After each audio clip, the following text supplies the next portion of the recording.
Well, everybody, we are live after a night of, I guess, what's the right word? Gentlemen, hearty debate. I don't even think it was hearty debate.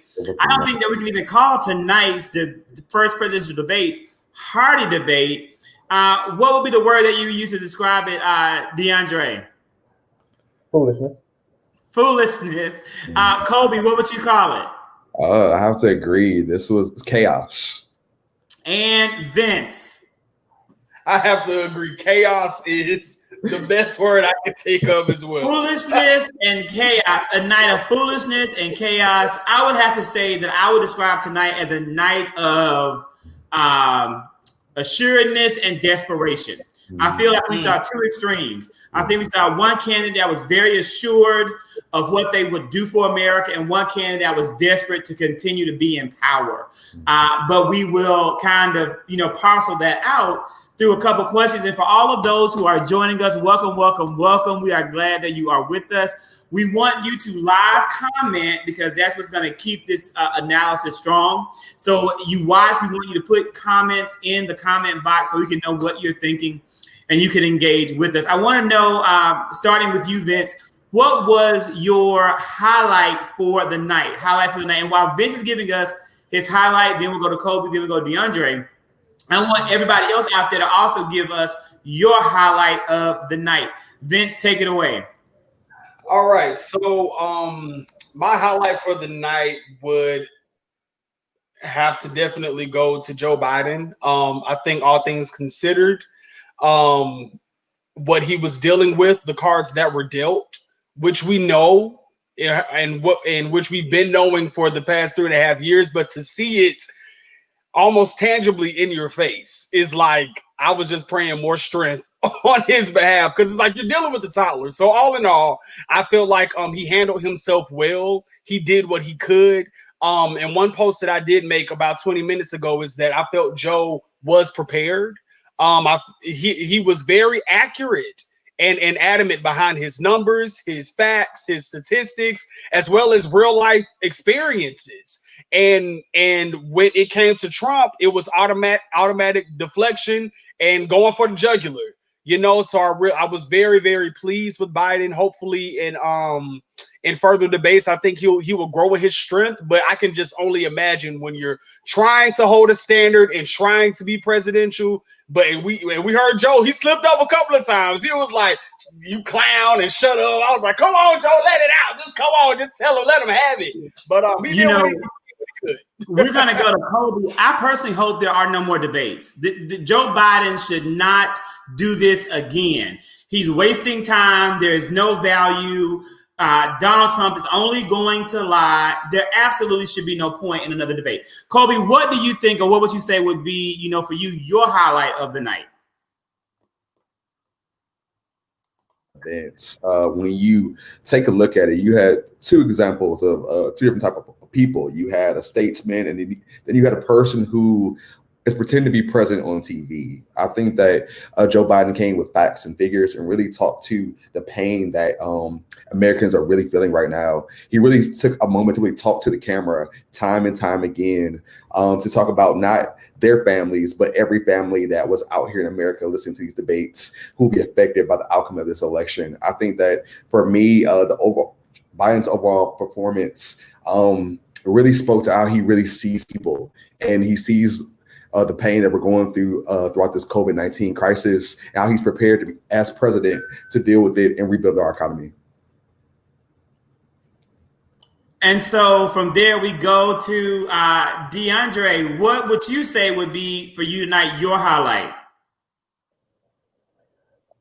It's kind of hard for me to say a highlight because I'm sitting back and wish that the night never happened based on what I saw.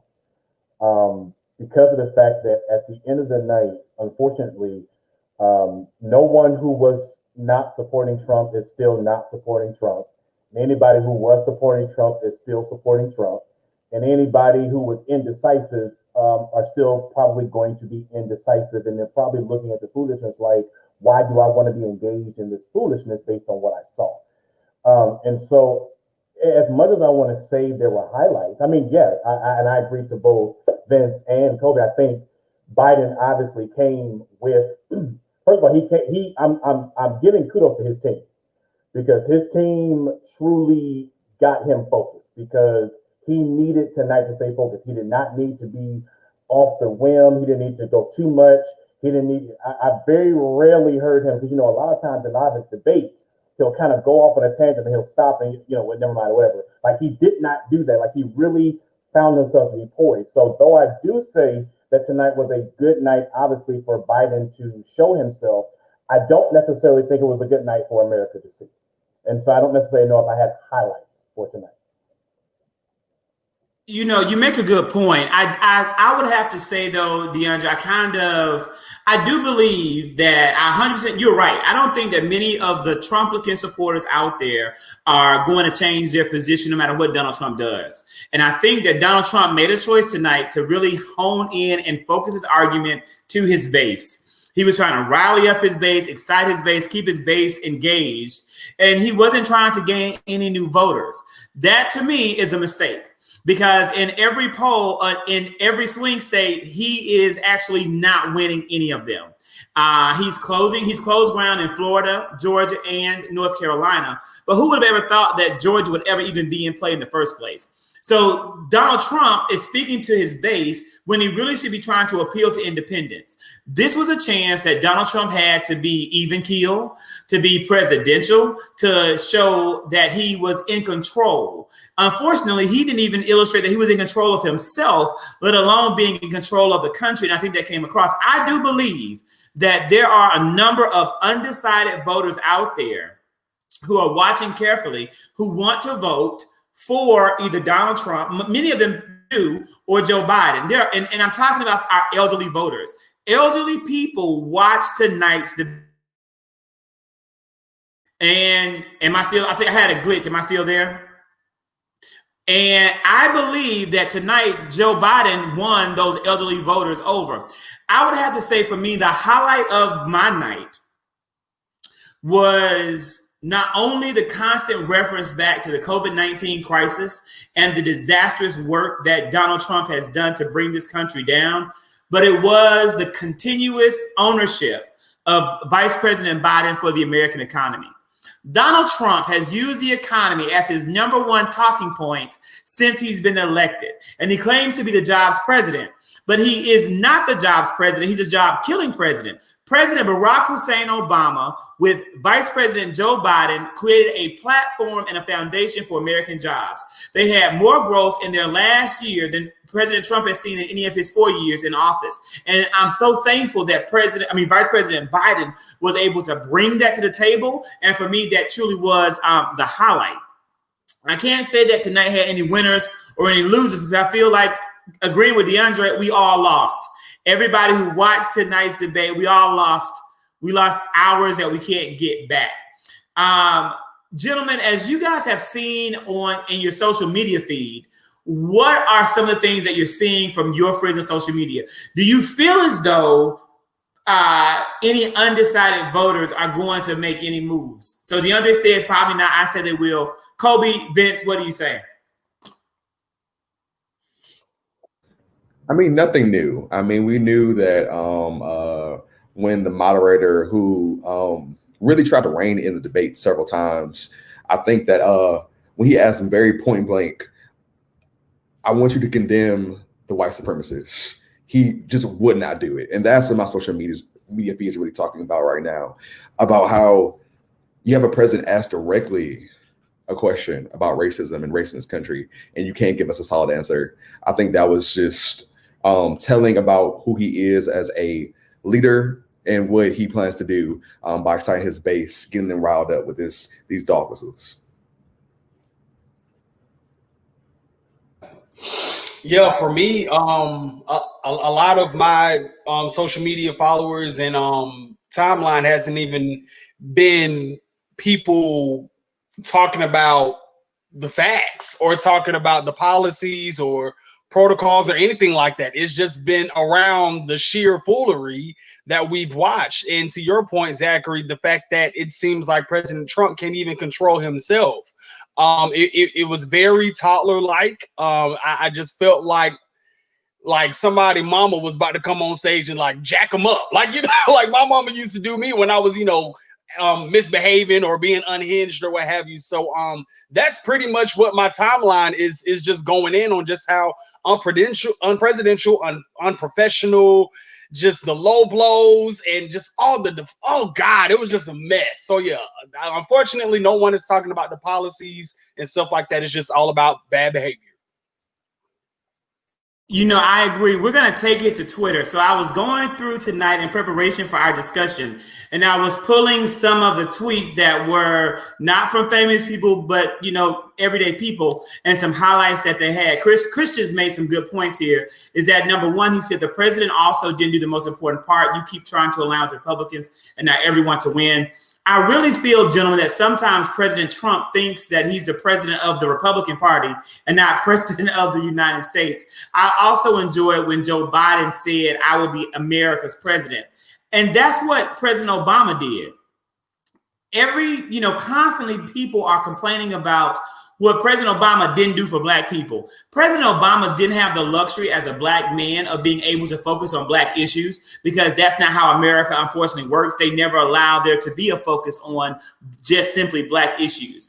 And the fact that President Biden owned up to that he has to be everybody's president, I think goes back to what President Obama was also trying to do during his tenure as our president. Also, Chris, you made another really good point up here. I wanted to bring that up really quickly. And this is something that was often said as well, Jim. I want to know what you think about this. The debate was like a civil war where tactics had to change. Sometimes you have to get a little dirty, and the moderator was horrible.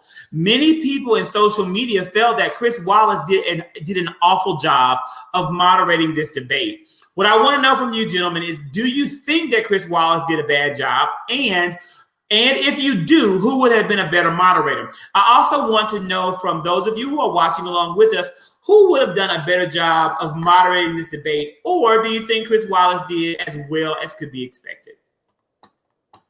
Anybody could have done a better job. I mean, absolutely anybody. The educator in me wanted to go and give him classroom management training real quick, because I promise you, you just saw how outrageous it was.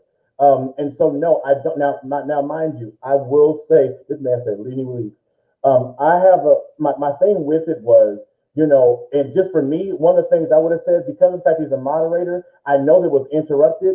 What I would have done was, I would have said, listen, you have one more time. What we're going to do is I'm going to call a break. I'm going to call a commercial break, and we're going to pull it together. If you don't do it again, we're going to end this debate. Since you're the moderator, you control how it goes.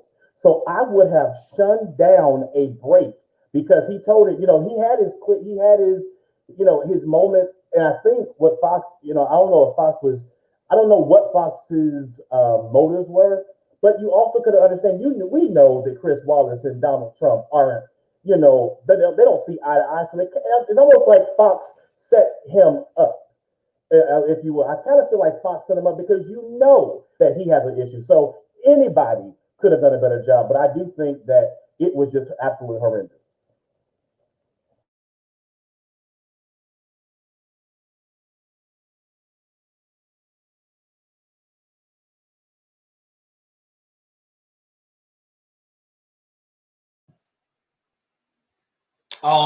You were frozen there for a minute, Zach. So for me, you on mute. Yeah, we had a storm. And so anytime there's a storm in the area, I would have had to and so the storm was happening while the debate. So I didn't want to reset my internet. So just carry on. Lead it. It'll be fine. Carry on. That sounds like fun. So for me, I have to agree with, I think, Casey. She left a comment not too long ago. Trump was out of control. I don't think anyone could have controlled him tonight. I actually think that they need better show producers, if you will. I do agree. A lot of people were saying that Trump's mic needed to be muted. I feel like on the production side, they need to create more elements to safeguard and patrol and respect. Next one needs to be on Zoom and respect. And so each presidential candidate is able to get their rebuttals and their ideas out respectfully. That's what I'm trying to say. So I actually think that the the debate producers need to go back to the drawing board and figure out how we can just police this a little bit better. For me, I know a lot of people are like, well, Whoopi should have moderated. Whoopi would have walked that debate would have been 7 minutes long. You get what I'm saying? Diane Sawyer would be like, oh, really? Okay. You get what I'm saying? It's like I in my mind, in terms of mainstream moderators and news anchors and stuff like that, I don't see anybody that could have controlled Donald Trump. I mean, let's be completely realistic. Nobody. I know someone, Vince and Casey. I know someone, Chris Como. When you are a gangster like Donald Trump, you need a gangster like Chris Como who can snatch you up and get you right. He should have moderated this debate. But see, I completely agree with that. But for me, watching the correspondence between Donald Trump and Chris Wallace, Trump really got more irate and aggressive when Chris called him out on his stuff. Like, well, actually, this is what Obama did. Or actually, and it really got under his skin when Chris was like, well, I actually researched what your policy and plan is. And so I feel like Cuomo would definitely come from that same perspective. So now it goes from a Trump versus Biden to a Trump versus Biden versus Cuomo. You get what I'm saying? So, and I know Cuomo is a gangster. He ain't gonna back down, but you're irrelevant. You need to moderate. So I feel like that's where Chris is. I'm not trying to put my self opinion in this thing, but at the same time, if I really buck up, then I'm now involved into a debate that's supposed to be between y'all two. And Vince, this is one of the reasons why I actually miss a Gwen Ifill, because that Gwen Ifill was one of those moderators who did, and I mean, she was one of those moderators who not only knew her stuff, but she actually knew how to control. Now, she was probably dealing with a different segment, but having someone, I know many people say you had a black one and everything else. I don't necessarily know if it's just a black one or anything else. You just have to have a moderator who actually understands and knows how to, one, hold a punch, pull a punch, but also knows how to actually put them in line and put them in check. And so I just, like I said, I just miss people like Gwen Ifill. I agree with you 100%.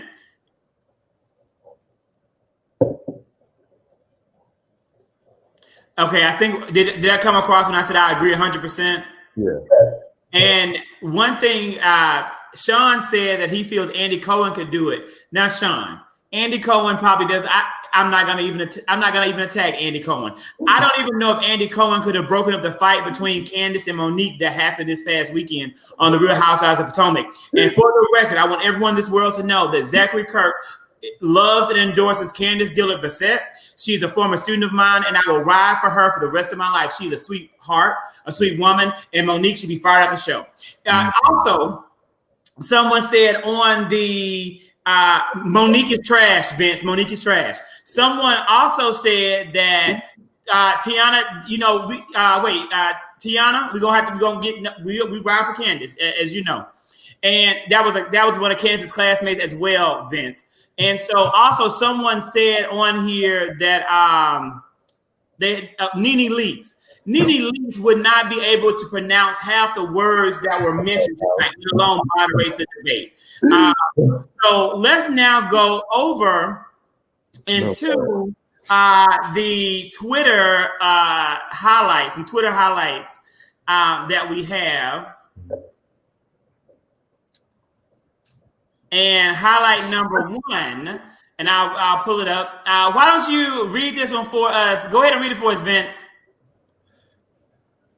In case you missed, this is from Phoebe Robinson. In case you missed it, Trump refused to denounce white supremacy and racism on national TV. All of a sudden, he didn't know what to call them and what they've done. LOL. Okay, if you can witness that and still vote for him, it is a vote for white supremacy and violence. And may I mind you, to that point, really quickly, he was like, okay, I'll say something. Who you want me to call out? Proud Boys, stand down and stand by. And that was it. So you telling them to stand by. When I hear stand by, it's like, okay, I'm on hold, and you're going to give me further instruction. Hello? That was the moment of the night. He spoke to white supremacists who support him and told them to stand down. That needs to be an infamous moment in American history. That he told you at the very beginning of the debate when he opened up and said, we won the election, and election have consequences. He opened his first line said we won the election and the election have consequences. So you should have knew what kind of night it was going to be. He telling you, listen, y'all stuck with me and you better like it. I mean, one thing for me, even when you think about Vice President Biden, the moment that he decided to jump into the race was after Charlottesville, when Donald Trump declared there were good folks on both sides. That, I mean, it's a test to Joe Biden's commitment to the Democrats to do better. He acknowledged in his statement that we have not yet gotten to a place where we will achieve equity and justice, but he plans to work on it, actively work on it. And that's something that I think that all of Black America can appreciate. Absolutely. Annette Smith said that Nene had the Trump vocabulary. If Nene was a moderator, all it would take is a Trump check for her to sway or throw the debate to him because she is now unemployed. I want to also, this one is for you, DeAndre, our next tweet of the night. The next tweet of the night is, I'm saying that's wrong. Pardon me, is this one.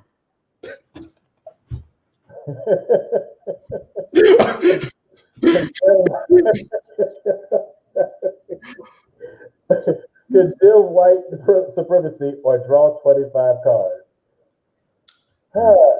It looks like Donald Trump chose to draw 25. It looks like it. It looks like it. I mean, because he literally just danced and avoided it, just went around. I mean, it was. And you thought about to say, but my thing about it was, when he talked about Biden all night, talking about he can't say certain stuff or he's going to lose his base. He can't say certain stuff, he's going to lose his base. But I found it interesting that all night you stayed in your pocket so that you wouldn't lose your base. And the moment that you had the opportunity to actually do that, you did not. And so, and again, many people won't see that. But again, tonight, again, we've said it across the board. He wasn't speaking to nobody but his people. He was like, listen, I got y'all. I'm here tonight. I'm doing the Marshawn Lynch. I'm here so I don't get fired. I'm here tonight simply because of the fact that they told me I have to be here for 3 debates. But just know that at the end of the day, I'm speaking to y'all. Y'all know how I feel. Y'all know how I am. We got this. And that's how it was. And so he literally tried his best to tackle Trump. I'm sorry, to tackle Biden and try to make him belittle him, and it did not work. And so we know who he was speaking to, and he made it very clear. And also on that same token, and this is something that hopefully people will recognize, especially those that live in Georgia via the city of Atlanta. Was Trump not just here? Ain't even been a week, maybe 3-4 days ago. He flew in, had a whole rally at the Cobb Galleria to rally Black voters. And in that speech, he said that he would endorse Juneteenth and make it a federal holiday. He also said that he would condone white supremacy and all that stuff. So this is something that you just came to do in the city of Atlanta 4-5 days ago. And now we put you on a national pedestal for you to actually embrace what you just said to the Black voters, to appeal to Black voters, and you ain't even do that. You ain't even stand by that. So it's like you gotta just put all the pieces together, even though we know who he is. But it's like, even in the fourth quarter, you still messing up. And he clearly forgot about his bruh Herman Cain, because of the fact that he made a statement. And when they talked about these rallies, and they had this conversation about how I'm having these rallies, and we've had no issues, we had no problems. But did you forget that you had a brother who supported you, who was in the hospital, ended up dying, who, by the way, you also didn't even mention in your Republican National Convention? So I guess what happened to his, what do you, what is that stint? You also is the same person who has, on a number of occasions, on some rallies you want masks, on some rallies you don't want masks. It depends upon where your base is. Because you notice when he goes to certain rallies, he makes people have masks in certain cities. When he doesn't go to certain areas where his base is, they don't have to have masks. And so he kind of has these conversations. So again, you're wishy-washy in all the things that you do. You know what? This is a really funny comment. I appreciate it. Again, do not pass go, do not collect 200, or maybe pay your taxes. I think, DeAndre, what you said was he didn't mention Herman Cain. Herman Cain was black. Yes. And Herman Cain's black life didn't matter. So it didn't matter that Herman Cain got COVID-19 and died. There's been no mention of Herman Cain, no recognition of Herman Cain, except when he's around black people. So Herman Cain was irrelevant and unfortunately didn't matter to Donald Trump. We go over to the next comment on Twitter. This was just one not really to talk about, but I thought this one was somewhat a funny share on Twitter. Is that, this is who should moderate the next debate, that maybe that would garner perhaps a little bit more control. Our next one is for you, Colby. So old man yells at old man. That is, it's interesting because even though Joe Biden, again, he is almost 80 at this point, I feel like this is his best debate so far. He really, when you think about the primary, I would think he really has improved his debate performance tremendously, and he did a really good job against Trump, all things considered. And the reason why that one kind of popped up, and this is for some of the young viewers who are watching. I see a lot of my, former babies from all levels and places checking in. Did either of these candidates win young voters tonight? Because when you look at it, the undecided voters are right now the elderly and the young. Those are our two groups that are in play. Did either of these candidates win you over with their debate performance? So think about that. And gentlemen, what do you think? So for me, I feel like Biden won with this one quote. How many of you all woke up this morning, went to your table, and had an empty seat across from you because of COVID? Crickets. And then he spoke to the cameras and said that after talking about 200,000 plus deaths, falling onto Trump's hands. So I think the fact that he was so relatable and real and honest, like this is a real thing. We've seen many reports where children have lost their parents. There was, I think, a situation in Georgia, Zach, where a high school football player caught COVID from the team, came back and gave it to the mom and the dad, and both of his parents passed away, kind of thing. That was in Fulton County. Right. So those situations are happening and have happened. So I think that quote right there, and again, just coming off just so relatable, and also just having some empathy, I think that for me appealed to younger voters as well as any, whatever age group that you belong to, voters as well. Mm-hmm. And Christian, we're considering it to be under 24 throughout tonight, and we're getting ready to go towards our last question because this is meant to be a short, just analysis. Throughout tonight, Christian has really hit on concerns with the Electoral College. Gentlemen, do you feel as though that it's time to maybe reconsider the Electoral College, or do you feel as though everybody has to play within the rules and the Electoral College are part of the rules? I think that honestly, it's 2020. I think the American people can literally decide what we want our rules to be. I think that's where we are at this point.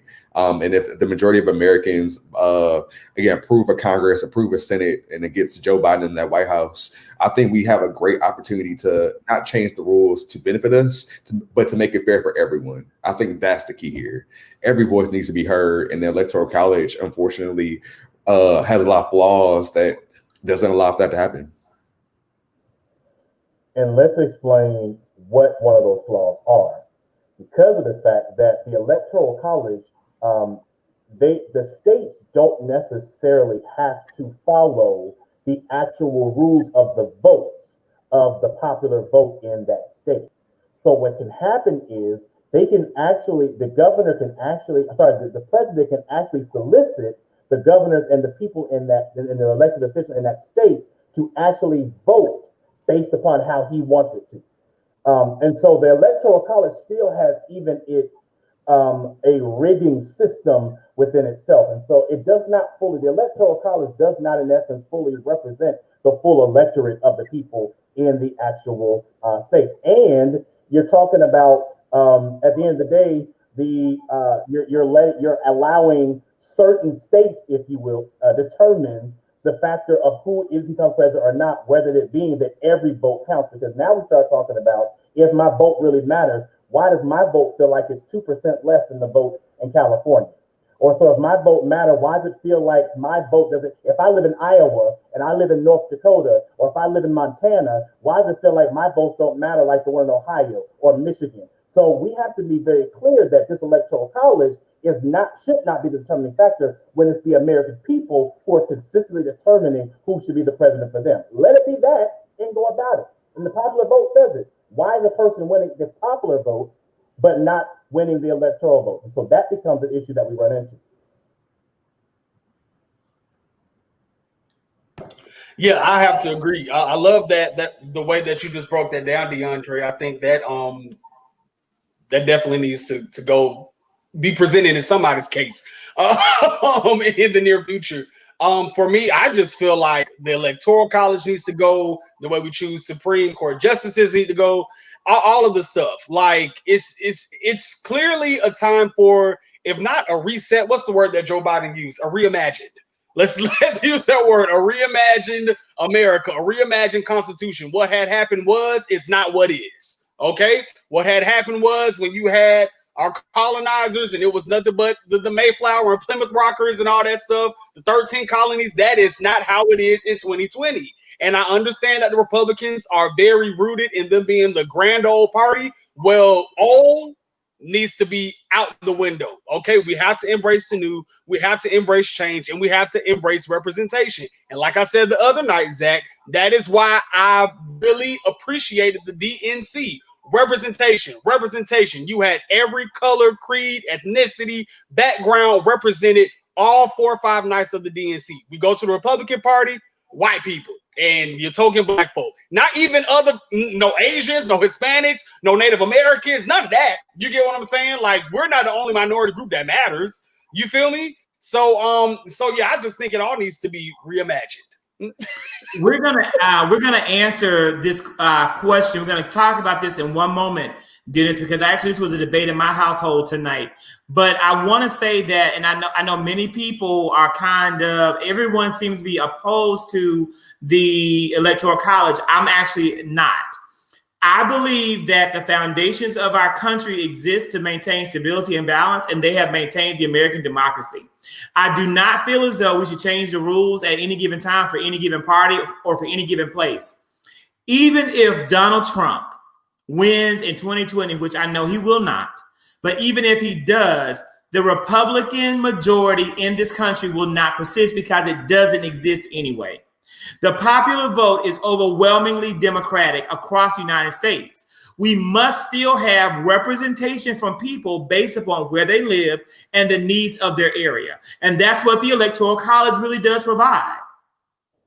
The voters in Iowa deserve representation based on their population, and the voters in Georgia deserve representation based on their population.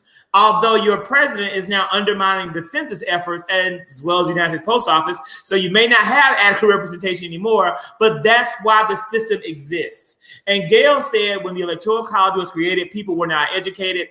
Well, kind of, but not really. The general population not educated, but the framers of our Constitution who compromised and made up the Electoral College were educated. They knew exactly what they were doing. What they were doing was creating a system that we had to work in. President Barack Hussein Obama, the first black man elected to be president of these United States, won the popular vote and the Electoral College. If he can do it, so too can Joe Biden. So you know, Zach, we have to agree to disagree on this one. I hear you. I definitely understand why it was created and its purpose, and maybe for that moment it was the right system. I'm just not sure in 2020 we have those same circumstances. And I think that the great thing that we can do in this country is we elect folks to Congress and the Senate to change those laws if we deem that necessary. And then if you look at that, think about when the Electoral College was created. And think about the population, think about the time, think about who was in power, think about the parties that were in power, think about the issues at hand. Do you not know that only 48 of the states actually utilize that the full body of the popular vote actually goes to the electorate? And I believe Maine and Nebraska, I think it is, they only give 2 votes per. They only get 2 votes per popular, and then the rest have to go based on congressional breakdown. And so again, the electoral college system is antiquated because it does not speak. Mind you, we're also still talking about a people who said that we were 3/5 of a person under electoral college. So let's be mindful. We are still in a system that has been outdated, and we have to build a system that now speaks to the time now. And right now, the people are not being counted. Hence the reason we have a census. The reason we have a census is to make sure every voice is counted. Hence the reason why we ran into a situation in 2000 when the elections went to the courts. Why? Because of the electoral college system, because the popular vote was not actually taken into consideration. Then it went to the courts.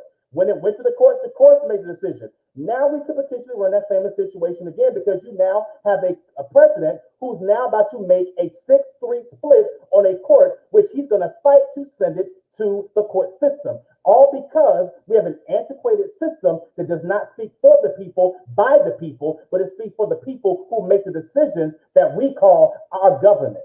And so, again, the states can, the president can solicit these Republican governors to say, I want to make sure that every single electorate goes to me. I want to make sure that, there's so many ways. And so we cannot keep talking about how the country is set up. Hell, the country is no longer what it used to be. The Constitution said that every man was created equal. I'm still trying to find out where the equality is in this country.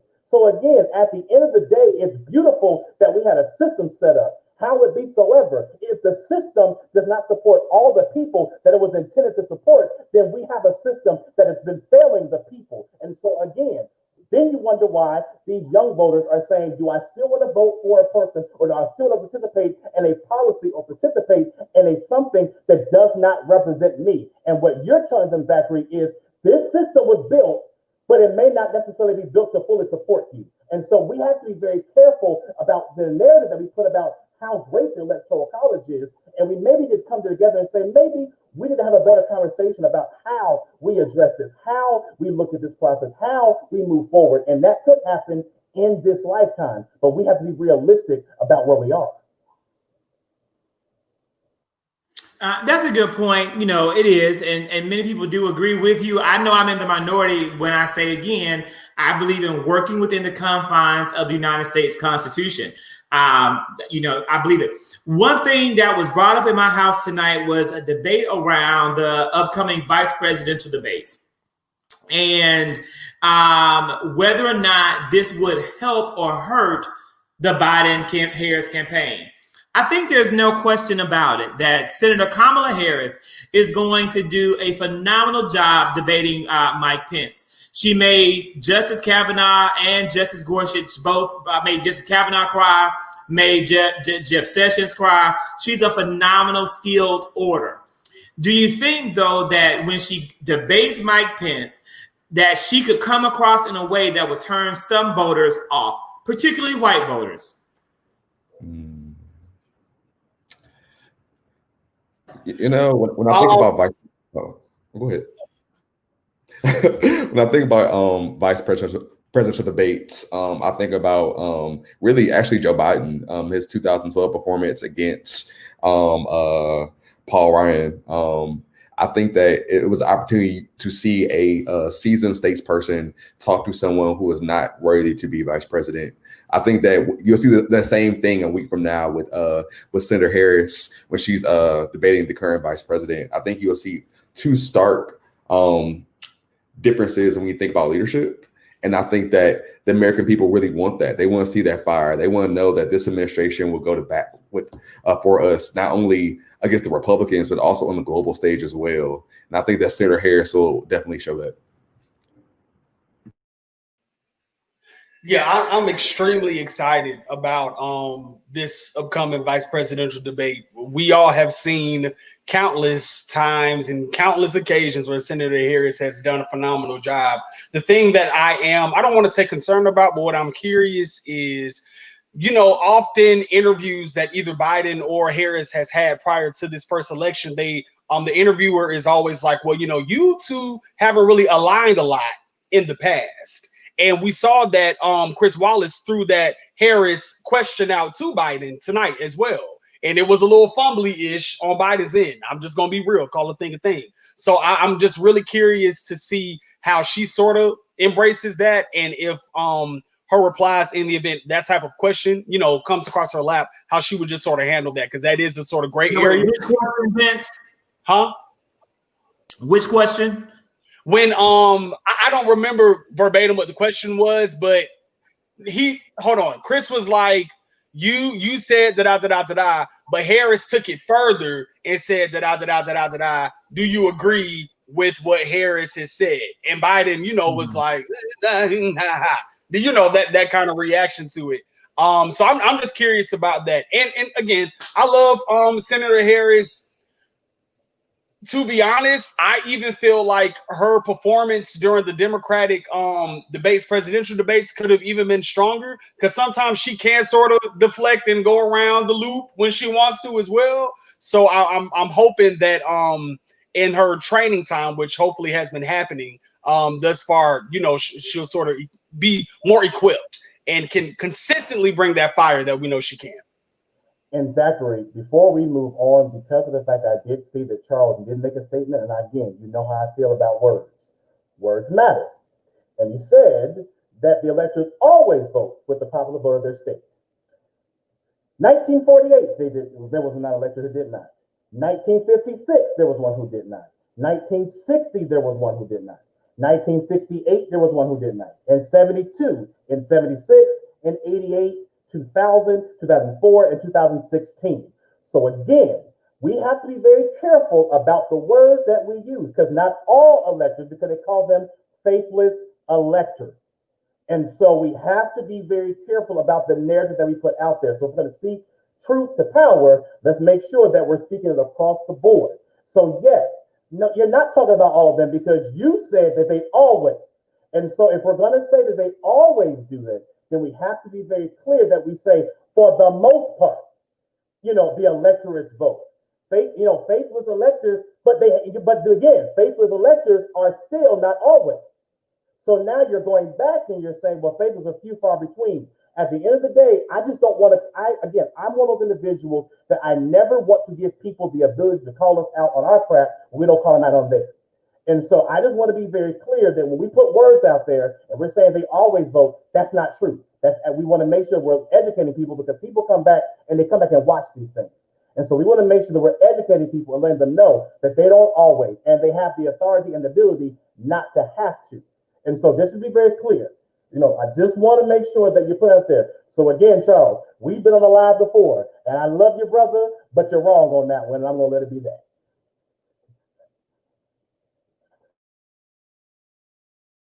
Hold on, that Pence. What did someone say about Pence will be vastly different than Trump?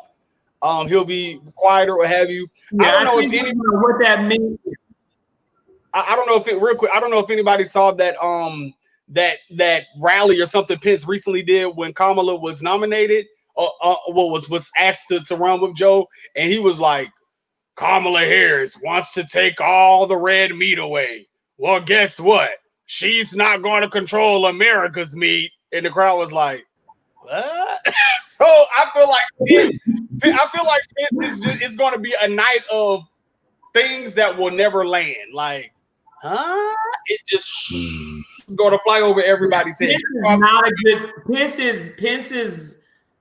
is like iodized salt, and Kamala is like sea salt, pink Himalayan salt, cumin, turmeric, and gumbo, all mixed in. Gumbo season, all mixed in with a little bit of paprika. Okay, so I do believe that. So it's DeAndre and Charles. It is a good, back and forth. You're both accurate. DeAndre is accurate. The Phillies, they've done that. Charles is saying that he meant the whole state's body. He said it won't mean dilly squat, but we do appreciate the accuracy, and it has to be accurate. And then, there's no such thing as a quiet politician. I think, Lydia, you know what? Even if Mike Pence is quiet, we know that he isn't quiet. And we will see that kind of bear out. Gentlemen, I do appreciate you for joining us. We will give each of you the final word throughout the night so I can understand and, leave us with some final thoughts about maybe what is to come. Before we do that, we got some really good points here. We got DeAndre. Christian said, I see what you see. I agree with what you say. This is a different election. The debate proves that. So the way things have always been done is not necessarily going to be the case. Don't assume. If we assume we're going to be like COVID-19, the same results of 2016, we have some ways to go. Then Pence is a robot and a Stepford wife. Kamala isn't playing, and then more back and forth with Charles and DeAndre. So I want to know, gentlemen, what is your final word of the night as we move forward and prepare ourselves for the remainder of the other 40, 38 days, maybe into the election? I'll go first. I really think we need to spend the next 38 days organizing. We need to get folks out to the polls, make sure that everyone who wants to request an absentee ballot gets one, and those who want to vote early, even vote on election day, that they can get there. We need to be making phone calls, sending texts, donating to local candidates. These state house races are closer than you would really think, and every dollar really helps. We do all that we can to not only make sure we get Joe Biden in that White House, we also need to make sure that Democrats up and down the ballot get the opportunity to serve as well. I just want to enter before Vince, you guys jump in. Rashad, this is a good friend of mine from high school. Rashad, this is not a boxing match. I definitely can't say I agree with you at all, my brother. There is definitely not. Donald Trump made Joe Biden look presidential. Donald Trump's antics, his screaming, his talking over, that's not what grown men should ever do. That's not how you engage in the debate.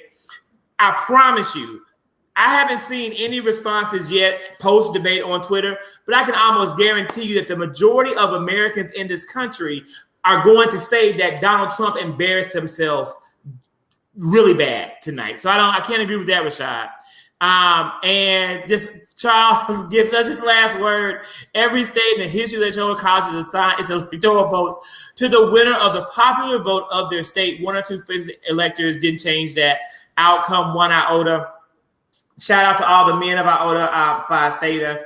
And again, Rashad, you were dealing with, unfortunately, a very unpopular Democratic nominee who was making improvements and strides with her reputation. But the bottom line was she wasn't even liked enough by the Democratic Party to win the party's nomination when she first ran for president. She got better. She improved. And this is coming from one of the most faithful Hillary Clinton supporters out there. Joe Biden isn't Hillary Clinton. People don't respond to her in the way that don't respond to him in the way they responded to her. In addition to that, not only that, this is a whole different period of time. The American people are living through a moment when they don't want someone screaming at them. They want someone reassuring them. With 200,000 people dead of COVID-19, with the economy in absolute shambles and desperate need of coming back, the American people want something totally different. So one thing I'd say really quickly about the Hillary Clinton piece, Secretary Clinton, she did an amazing job when she ran her race in 2016. I just think, unfortunately, we did not get out the vote in those key places. But when we think about her platform and how she really pushed the Democrats to the left to really get a lot of things at the top of our mind, I think it's because of that hard work she put in 2016, the amazing work the Democrats put in 2018 with the midterms is why we're going to win here in 2020, to be honest.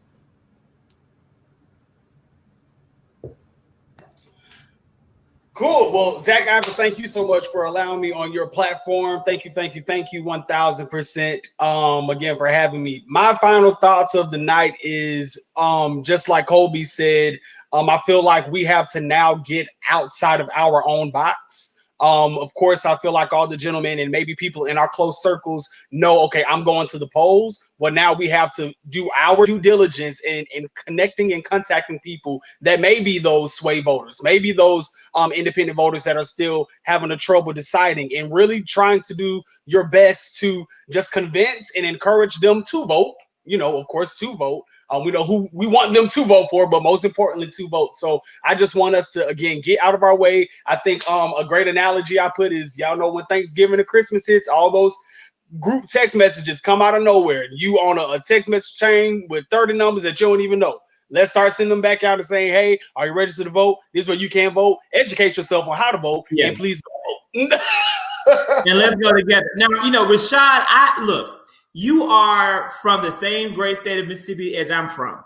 And you may still have all of these closet racists that you know on your Facebook feed who are constantly out here saying things about Trump that may be positive. They're no longer on my Facebook feed. I've deleted all of them and blocked them all so I can add new followers and people that I want to get to know, instead of people that have lied to me about who they were in high school, where they were, I'm white, but I'm not racist. But in actuality, you are racist. Or I'm black and I'm not brainwashed. In actuality, you are.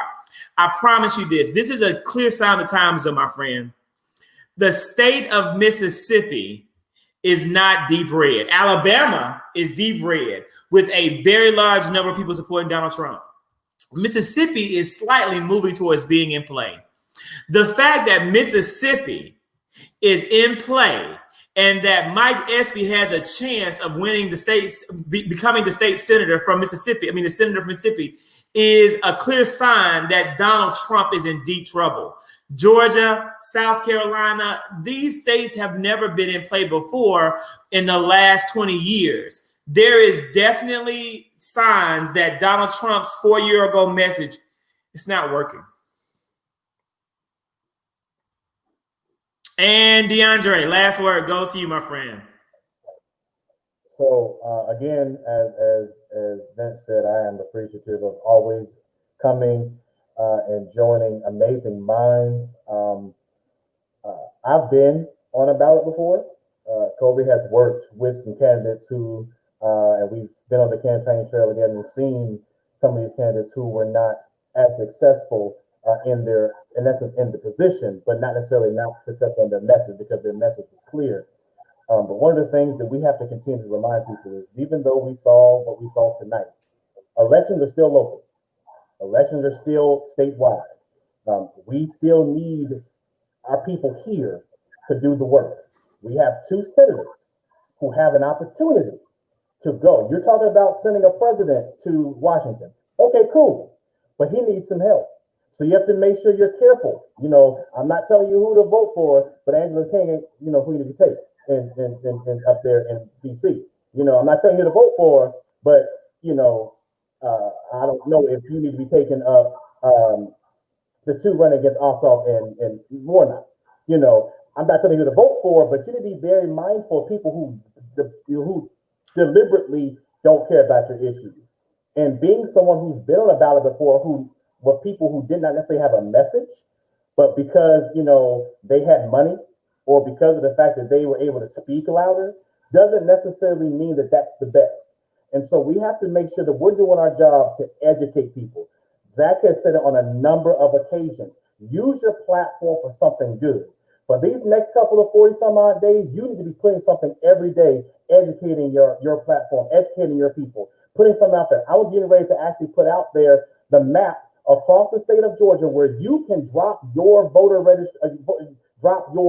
absentee ballot, because some people don't want to put it in the mail. So they actually have boxes where you can actually drop your stuff off so you can, secure that. So we're going to put that out there, making sure that you're telling people, people will still purge. We have until October 5th to get people registered. Please have your people go to mvp.sos.ga.gov. Go check their registration to make sure they were not purged off the roll, because they have until October 5th to register to vote in this election. And then we need to turn around and start having a conversation about 2022. Start talking about our DAs, start talking about our judges, start talking about our city councils, because we talk about your mayors, because your mayors choose police chiefs. You all choose DAs, you choose judges. And you talk about rural Georgia, you talk about stuff that's going on down there with people who are not actually paying attention to us. So we have to, let's not be reactive. Let's be proactive. So let's start having these conversations. Yeah, we want to talk about the presidency, but let's talk about what are we going to do now to change. He said Georgia's in play. So let's just keep Georgia in play. We can't just make Georgia in play for 2020. We have a gubernatorial race in 2022. We have mayoral races in 2021. So we have to continue to stay in play. And so I'm excited about where we can go, but that only can happen if we do our part by educating each other to do our best. And that starts by making sure that everybody is on the roll to vote by October 5th. You see your best friend, Lamont, joined us, DeAndre.